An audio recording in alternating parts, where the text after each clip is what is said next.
மீன்களை சாப்பிடும் பொழுது இன்னொரு மிக முக்கியமான பயன் என்ன கிடைக்குது அப்படின்னு இன்றைய அறிவியல் சொல்லுது அப்படின்னா, ஒமேகா 3 ஒமேகா 6 அப்படிங்கிற கொழுப்பு அமிலங்கள் மீன்கள்ல இருந்து தான் கிடைக்குது.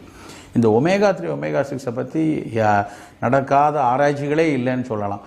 பல நாள்பட்ட நோய்களில், உதாரணமாக சக்கரை வியாதி இருக்குது, இரத்த கொதிப்பு இருக்குது, இல்லைன்னா புற்றுநோய் கூட்டத்தில் ஏதாவது ஒரு நோயில் நம்ம மருத்துவம் எடுத்துக்கிட்டு இருக்கோம்.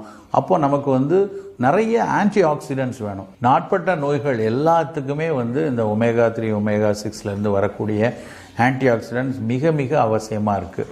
சாதாரணமாக நம்மளுடைய சமையல் எண்ணெய்களில், பெரும்பாலான எண்ணெய்களில் இந்த ஒமேகா 3 ஒமேகா 6 மிக மிக குறைவான அளவில் தான் இருக்கும். குறிப்பாக நம்ம கடுகு எண்ணெய் பயன்படுத்தினா அது நமக்கு கிடைக்கும். செக்கில் ஆட்டிய நல்லெண்ணெயில் கொஞ்சம் கிடைக்கும். ஆனால் இன்றைக்கு இருக்கக்கூடிய சூழலில் அது கிடைக்கக்கூடியவர்கள் மிக குறைவான நபரில் இருப்பாங்க. அப்போது அதுக்கு மாற்று அப்படின்னு எடுத்து பார்த்தீங்கன்னா இந்த ஒமேகா 3 இருக்க